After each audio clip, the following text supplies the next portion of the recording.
Salam pemirsa, berjumpa lagi bersama saya dalam pembahasan buku Sekolah Sahabat Kita yang judul besarnya Penata Layanan Motivasi Hati. Di sini bagaimana kita diajarkan untuk menjadi berkat bagi sesama kita, dan kita juga diajarkan untuk menjadi penata layan yang setia, khususnya di akhir zaman ini. Bagaimana kita bisa membawakan obor-obor kebenaran Tuhan kepada setiap umat-umat Tuhan. Bagaimana kita dapat menyerahkan kehidupan kita sepenuhnya kepada Tuhan sehingga Dia dapat memakai kita sesuai dengan kehendak-Nya. Dan biarlah karakter seperti Kristus itu akan menjadi bagian masing-masing kita. Pada saat ini saya mengundangkan seluruh anggota keluarga dan saudara-saudara semua. Baiklah, kita boleh berkumpul bersama-sama. Kita akan mempelajari nasihat firman Tuhan pada saat ini, dan biarlah rencana-rencana indah Tuhan itu akan menjadi bagian masing-masing kita. Kita akan masuk ke dalam judulnya Peran Penata Layanan. Pemirsa juga bisa mengambil Alkitabnya masing-masing, dan kita dapat buka di dalam 1 Tesalonika 4 ayat 7. Tuhan memanggil kita bukan untuk melakukan apa yang cemar, melainkan apa yang kudus. Oleh karena dalam dan luasnya penata layanan adalah mudah untuk tersesat dalam gambaran besar, tersedat oleh garis singgung dan dibingungkan oleh luasnya. Penata layanan adalah sederhana namun kompleks. Dan dengan demikian dapat dengan mudah disalahpahami. Namun tidak ada seorang Kristen atau gereja yang hadir atau berfungsi tanpanya. Menjadi orang Kristen adalah menjadi seorang penata layan juga. Itu bukanlah teori atau filsafat, melainkan program kerja. Ini adalah dalam kebenaran hukum kehidupan Kristen. Hal ini diperlukan untuk pemahaman yang menandai tentang kehidupan. Hal ini diperlukan untuk pemahaman yang menandai tentang kehidupan dan penting untuk sebuah kebenaran, pengalaman, keagamaan yang penting. Ini bukan sekedar persetujuan mental, tetapi adalah tindakan dari kehendak dan nyata. Transaksi menentukan yang menyentuh seluruh lingkaran kehidupan. Apakah beberapa prinsip inti dari apa artinya menjadi seorang penata layan Kristen? Pekan ini kita akan melihat lebih banyak pada peran yang dimainkan penata layan dalam kehidupan Kristen. Kita akan melakukannya meskipun melalui sebuah analogi yang menarik, roda kereta kuda. Jadi bagaimana peran penata layanan ini dalam kehidupan kita secara pribadi. Tentunya di sini Tuhan memanggil kita untuk melakukan bukan yang cemar tetapi apa yang kudus. Jadi Tuhan melakukan kita, memakai kita sesuai dengan kehendak-Nya, dipakai. Bagaimana kita akan melihat kuasa Tuhan di dalam kehidupan kita sehingga orang lain pun dapat mengenal Dia. Dan juga di sini bagaimana sepanjang minggu ini bagaimana kita mengambil suatu pelajaran dari sebuah analogi yang menarik mengenai roda kereta kuda ini. Bagaimana roda ini dia harus menempel erat sehingga roda ini tidak mengalami kerusakan, sehingga roda ini tetap berjalan ke tempat yang akan dia tuju. Di sini Kristus sebagai pusat. Bagaimana Yesus adalah tokoh utama di seluruh Alkitab, dan Yesus adalah pusat yang hidup dari segala sesuatu. Di sini tidak ada penata layan yang tulus tanpa Kristus menjadi inti utama kita. Sebab di luar aku kamu tidak dapat berbuat apa-apa, dalam Yohanes 15 ayat 5. Pusat dari penata layanan bukanlah kekosongan yang hampa, tetapi realitas dari Kristus yang hidup, yang bekerja di dalam kita untuk membentuk karakter kita sekarang dan selamanya. Jadi waktu yang Tuhan masih berikan kepada kita saat ini, bagaimana Tuhan mau untuk kita dapat membentuk akan karakter kita sesuai dengan karakternya. Doktrin daripada bait suci. Doktrin bait suci ini membantu mengungkapkan kebenaran keselamatan dan penebusan agung yang merupakan inti semua teologi Kristen. Jadi peran penata layanan mencerminkan kehidupan yang berjangkar dalam kebenaran agung keselamatan. Kristus telah lakukan bagi kita dan apa yang Dia sedang lakukan di dalam kita sekarang. Semakin dekat kita kepada Kristus, pelayanannya dan misinya dan pengajarannya dan maksudnya bagi mereka yang menghidupkan prinsip penata layanan dalam hidup. Jadi dikatakan di sini bagaimana konteks penata layanan itu berpusat hanya kepada Kristus.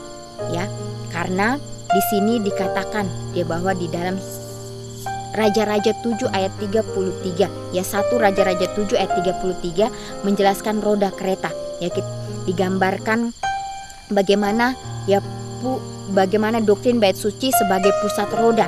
Ya, pusat menempel ke sumbu roda dan memberikan stabilitas lebih untuk roda ketika itu berputar. Ya, jadi ini bagaimana ya kita harus terus mendekatkan diri kita kepada Kristus, ya, sehingga kehidupan kita hari demi hari boleh sesuai dengan kehendaknya.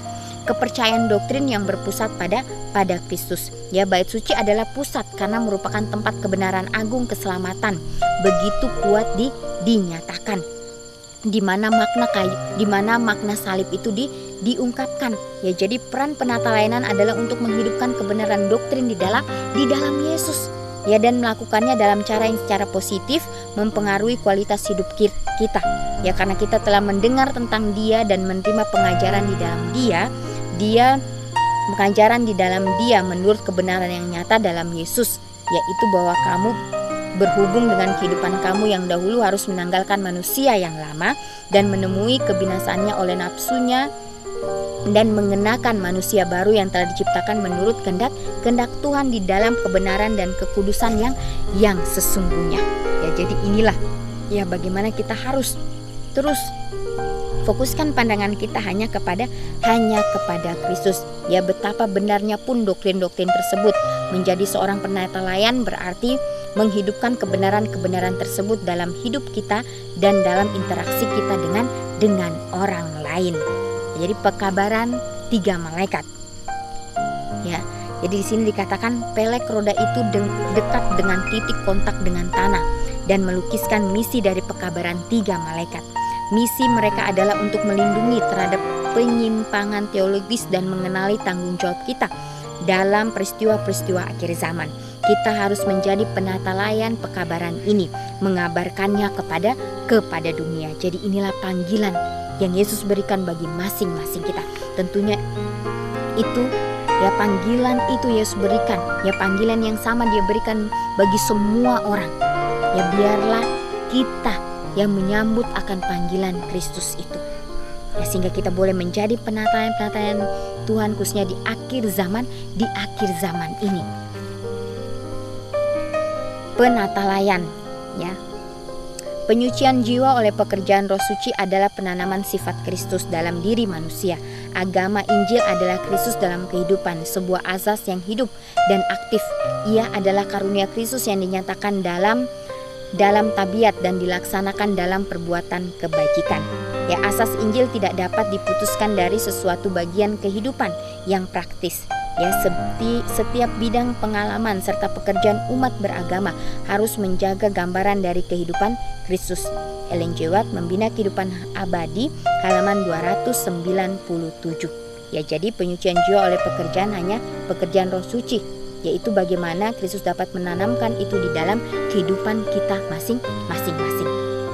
Pilihan tentunya ada di tangan kita. Biarlah kita memilih sesuai dengan kehendak Tuhan. Ya, biarlah kita menyerahkan setiap kehidupan kita, setiap rencana-rencana kita hanya kepada Tuhan. Biarlah Tuhanlah yang berkarya di dalam kehidupan kita.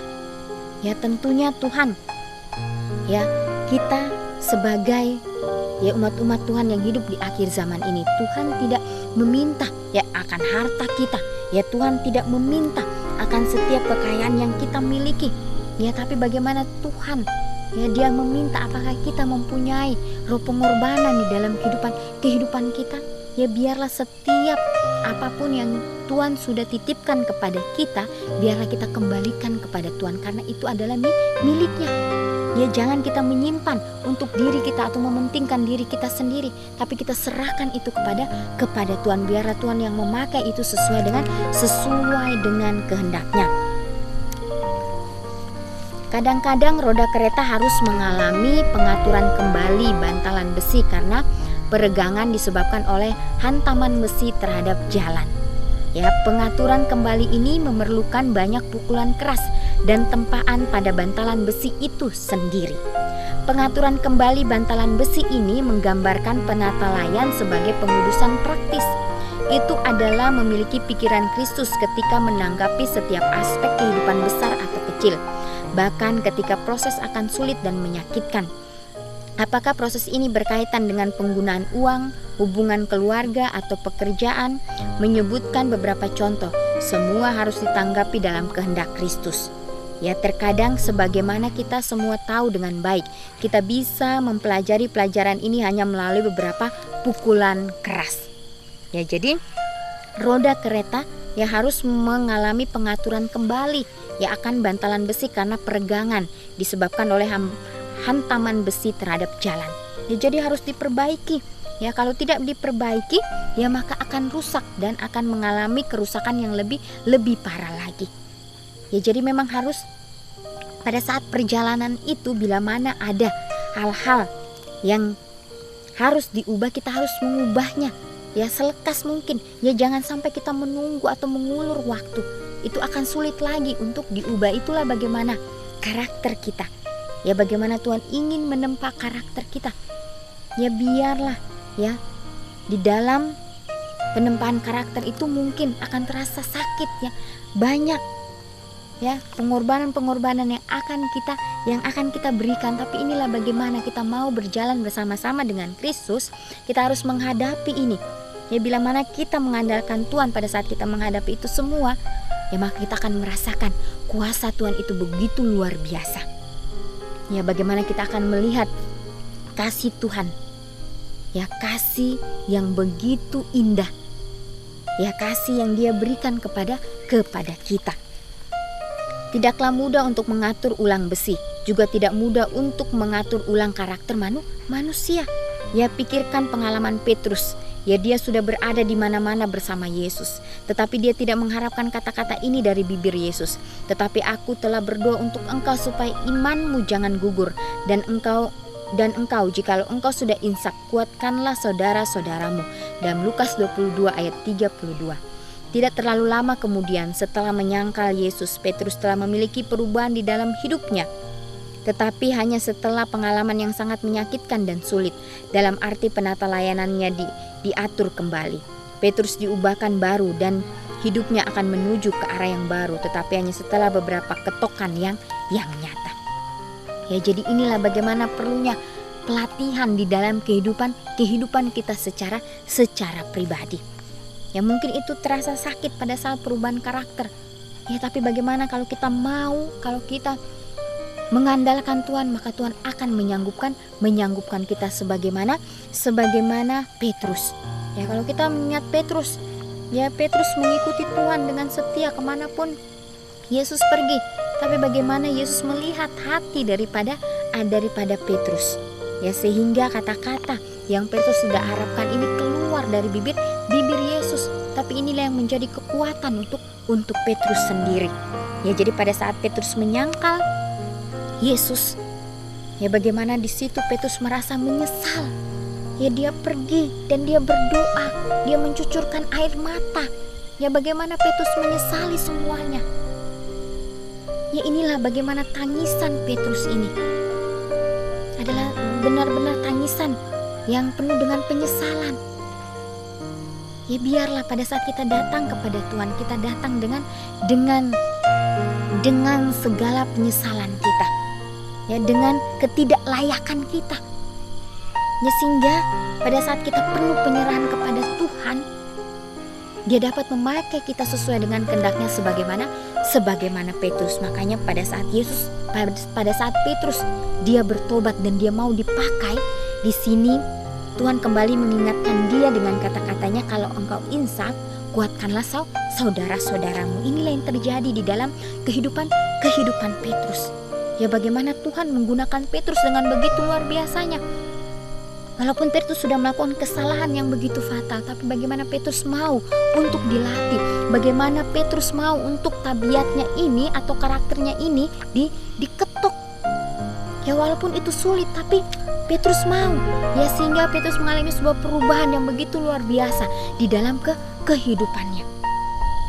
Ya, kita pun ya sebagai umat-umat Tuhan, saya secara pribadi, inilah ya bagaimana ini teguran terhadap diri saya Dan mungkin ini juga menjadi pelajaran bagi saudara-saudara pada saat ini. Kita doakan ini dengan kesungguh-sungguhan kita, sehingga Yesus dapat menggunakan kita sesuai dengan kehendak-Nya. Tentunya kita sebagai manusia yang lemah, ya kita mempunyai kelemahan-kelemahan, mempunyai kekurangan-kekurangan. Tapi bila mana kita serahkan sepenuhnya kepada Tuhan, maka Tuhan akan memakai kita sesuai dengan kehendak-Nya.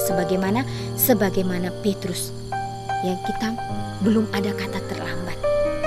Ya biarlah waktu yang Tuhan masih berikan kepada kita saat ini, kita pergunakan itu dengan sebaik-baiknya. Kita datang di bawah kaki salib Tuhan. Kita memohon Tuhan, ya selidikilah hati saya. Apakah saya benar-benar mengasihi Engkau dengan sepenuh hati saya? Dan pakailah saya Tuhan sesuai dengan kehendak-Mu. Bentuklah saya Tuhan, ya sebagaimana bejana ya dibentuk oleh tanah liat. Ya bejana itu akan terbentuk dengan begitu indahnya, dan isilah saya Tuhan dengan setiap firman-Mu, sehingga saya dapat membagikan itu bagi setiap orang. Ya kita boleh katakan kepada Tuhan, pakailah hari ini Tuhan saya secara pribadi untuk menjadi seturut dengan kehendak-Mu. Inilah nasihat firman Tuhan pada saat ini, nasihat yang begitu luar biasa, kembali mengingatkan kita ya bahwa kita harus terus mengandalkan Tuhan. Jangan kita terbuai dengan hal-hal duniawi. Ya karena di akhir zaman ini tentunya setan bekerja keras untuk menjatuhkan setiap umat manusia. Dia tidak senang melihat kita untuk lebih dekat dan lebih dekat kepada Tuhan. Dia akan mencari cara untuk menjatuhkan kita. Tapi kita harus yakin dan kita harus percaya bahwa kuasa Tuhan itu lebih berkuasa daripada kuasa apapun yang ada di dunia ini. Inilah nasihat firman Tuhan pada saat ini. Ya biarlah kita terus mengandalkan Tuhan di dalam kehidupan kita setiap harinya. Ya, dan kita juga ya boleh terus mempelajari firman Tuhan dari hari ke hari. Ya karena firman yang diulang-ulangi itu akan terus menguatkan kita, karena akan ada pelajaran yang baru lagi yang akan kita terima. Ya dan biarlah iman seperti Kristus, iman yang mengandalkan Bapa di surga itu akan menjadi bagian masing-masing kita. Ya karena Kristus Yesus turun ke dunia ini untuk menyelamatkan kita. Dia sudah menunjukkan akan karakternya yang begitu sempurna untuk kita manusia. Ya biarlah kita boleh mempraktekkan itu dalam kehidupan kita. Ya walaupun banyak tantangan yang akan kita hadapi, Yesus juga mengalami itu, tetapi Yesus keluar sebagai pemenang. Kita pun kalau kita terus mengandalkan Tuhan, kita akan keluar sebagai pemenang. Ya sehingga janji Yesus bagaimana Dia akan menyiapkan tempat yang indah untuk kita akan menjadi bagian masing-masing kita. Inilah nasihat firman Tuhan pada saat ini. Biarlah kita terus mengandalkan Tuhan di dalam kehidupan kita setiap harinya. Biarlah kita boleh terus menjadi berkat bagi setiap orang yang ada di sekitar kita. Biarlah kita boleh terus berdoa. Ya karena doa, pada saat kita banyak berdoa, maka akan banyak kuasa. Ya kuasa Tuhan itu begitu luar biasa. Kita akan melihat ya bahwa memang tuntunan Tuhan itu begitu luar biasa bagi kehidupan kita. Dialah yang menciptakan segala sesuatunya. Dia tahu apa yang menjadi kebutuhan kita. Ya Dia tahu apa yang kita perlukan. Ya kita serahkan itu semuanya hanya kepada Tuhan. Ya karena Tuhanlah satu-satunya penolong kita. Ya Tuhanlah satu-satunya yang akan menyanggupkan kita untuk menjalani kehidupan kita hari demi hari. Ya pemirsa, kita akan berjumpa lagi di kesempatan yang berikutnya, dan Tuhan memberkati.